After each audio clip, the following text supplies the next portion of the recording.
How's it going, everyone? College Lefty, and in this video I have completed the 8th inning program up until 300 program stars, allowing me to select one of the 8th inning bosses. So I will have that included in the video. Basically, I wanted to provide you guys some gameplay from this event. I thought that this event was a lot of fun. For the most part, I was losing most of these games and giving up a lot of runs. I was able to score a good amount of runs as well, but I was in a situation where I had to come back the majority of the games in order to try and get these victories, and that's not the best way to go about the wins. Obviously, you want to be ahead the entire game if possible, but I think that these events also allow for some good practice when it comes to playing shorter 3-inning games with only 9 outs against pretty good relief pitchers. And on all-star difficulty, I think it's great practice to try and clutch up, get those big hits, and try and win some of these games. So anyway, I will be taking you guys through the majority of the highlights, stringing together a few of these event wins. I did lose a game or two as well, so I will have some of that included. But I wanted to show you guys just how bad my pitching really was. Right down the middle, a lot of these pitches will end up right over the middle. Something I was talking about in my previous video, waiting for a pitch over the middle. I find it's very difficult to pitch after this recent patch. I think that sometimes my pitchers throw the ball where I would like them to, and other times they throw the ball completely in a random location. So that's going to happen as well. I had a tough time fielding with some of these players that I was using in the outfield. I don't really have the best fielding badges out there on defense, but anyway, trying to capitalize on making this comeback. I have been able to square the ball up consistently in this event. I've only been shut down for a handful of innings for the most part. I'm pretty much scoring. I'm able to score almost every inning in this event, and that's also going to help me get these wins rather quickly.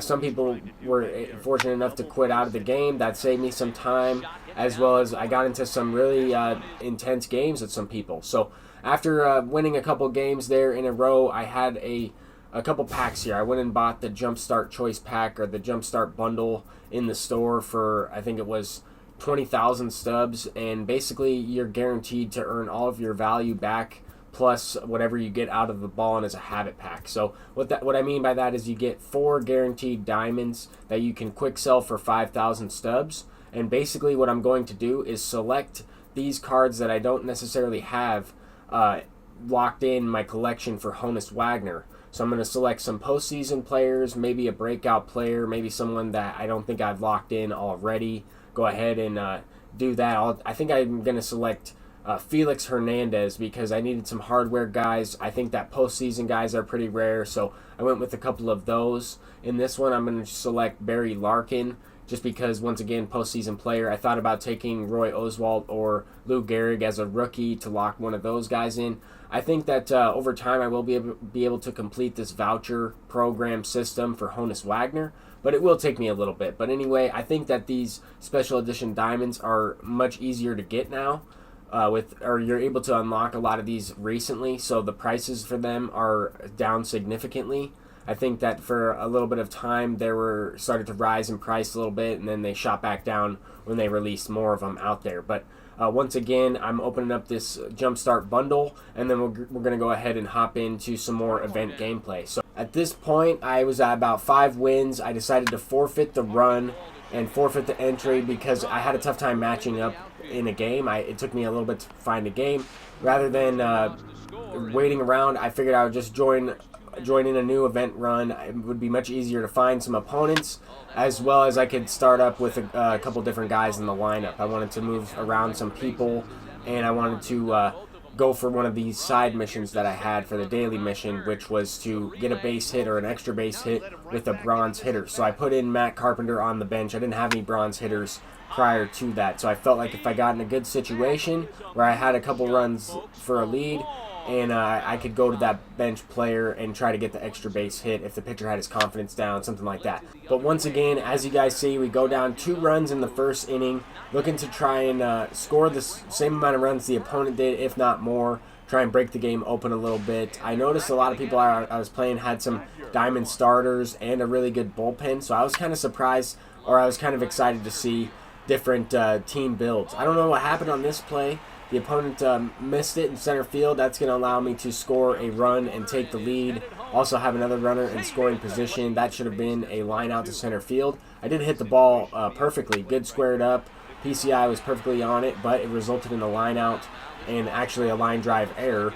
But that's going to allow me to kind of get something going here in this inning. I mean, another double from Eddie Matthews. That card was really good for me in this event. This Travis d'Arnaud performed probably the worst out of any player in my lineup, but at the same time doesn't really have the best stats. He's more of a platoon player against lefties, and he can hit righties all right, but as you saw there, I lined out. He had a couple clutch hits for me, so I am glad that I pulled him out of the pack and I was able to use him in this event.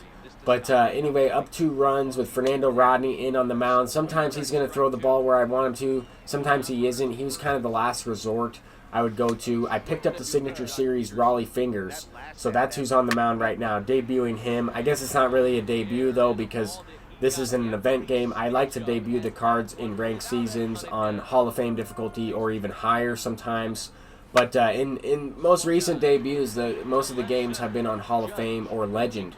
Because a lot of the times I complete these programs, I've already made World Series. However, this time I'm still in CES, so once I debut Ted Williams, hopefully I can get a game on Hall of Fame and I can get a good gameplay with him. Been kind of struggling with some new cards that I've recently picked up, but I think Ted Williams is going to be an instant fit. He's going to be plugged into the 3 spot. In that situation, I gave up a grand slam, and that was the one really big crucial hit that I gave up, because now I'm down to my last few outs. I do have a chance, though. I made an opportunity for myself, having a couple good at-bats. I'm down to my last out.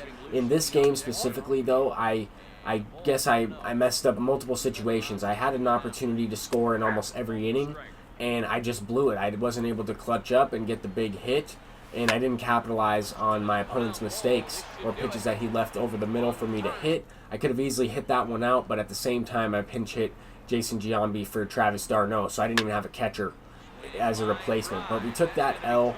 I think that was the one game that I ended up losing in this event run. But I wanted to show you guys all of this gameplay, because most of the time I was losing all of these games. I mean, I was down for the most part. I didn't quit out of any games just because I never quit out, because in this year's game, in baseball in general, there's no time limit. You can always come back.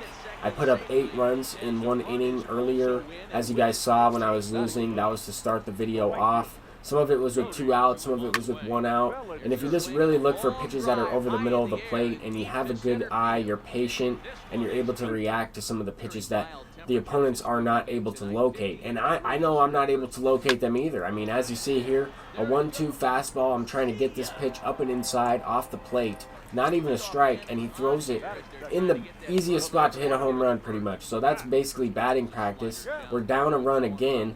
And I was just losing in the last couple of games. Now I'm losing in this one, but luckily this Matt Kemp, probably the MVP for my team. I'm batting over 700 with him, with multiple home runs.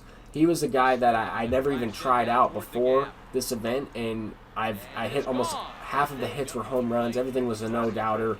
Just really impressed with that Matt Kemp for the low vision type of player that he is. Even against righties, I'm not really that good with a right-handed, one-handed swing.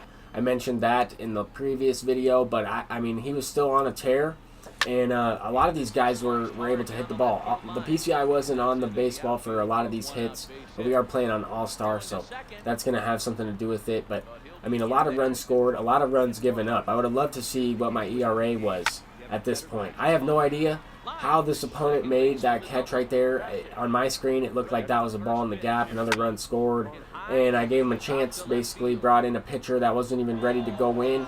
I had a tough time warming up some relievers in this event just because I have a tough time getting the timing perfectly correct so that they don't come in already tired. I mean, if you let them warm up too long in a 3-inning game, then they will come in the game with yellow stamina, and that seems to affect how I locate with them as well. So maybe that's something to do with it. Maybe that's why I'm giving up so many runs.